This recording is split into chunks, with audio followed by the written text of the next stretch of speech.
C'était prévu, mais vous l'avez fermé avec quelques mois d'avance. Oui, écoutez, ce n'est pas à l'initiative de la collectivité, mais à la demande expresse de l'association des Amis du Zoo de l'Orangerie, parce que de très nombreux animaux sont partis déjà.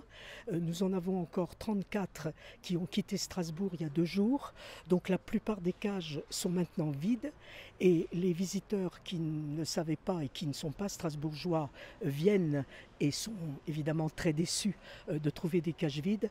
Donc voilà, l'association a jugé préférable d'anticiper un peu la fermeture du zoo qui de toute façon était prévue. Le principe, la philosophie sur laquelle repose cette décision de fermeture, c'est que la captivité n'est pas un spectacle et que les animaux ne sont pas des objets de divertissement. On ne va pas voir ça comme on va voir des tableaux dans un musée, non. Les attentes sociétales ont évolué, les mentalités aussi. Il faut absolument que peu à peu on prenne conscience que les animaux ne sont pas des objets et qu'on porte un nouveau regard sur eux. Et c'est à partir de cette conception que nous avions pris la décision dès la campagne. Madame Barséguian l'avait annoncé, en cas de succès à l'élection, elle fermerait, elle transformerait le zoo de l'Orangerie. Donc il faut trouver des structures d'accueil, des parcs, des sanctuaires, appelons-les comme on voudra, dans lesquels ils auront de beaux espaces où ils pourront s'ébattre, mais pas derrière une petite surface, un petit périmètre délimité par des barreaux. Ça n'avait pas de sens d'améliorer, de moderniser et d'agrandir des espaces qui restent malgré tout des espaces de cage, des espaces limités.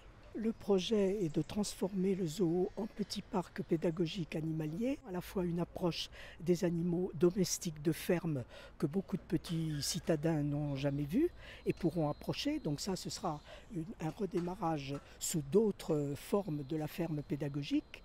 Et puis des animations autour de la faune sauvage en liberté dans le parc. Donc plus de faune sauvage captive. Par exemple, des activités de découverte autour des empreintes des animaux, autour des plumes des oiseaux.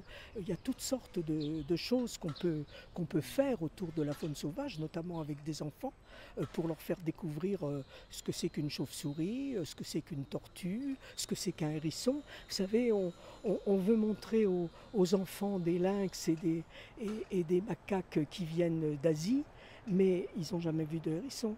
Donc voilà, je pense qu'il y a aussi c'est peut-être le bon sens aussi de leur apprendre d'abord à découvrir et à respecter la faune qui les entoure dans leur vie quotidienne et qui seront amenés à croiser peut-être en forêt ou ailleurs.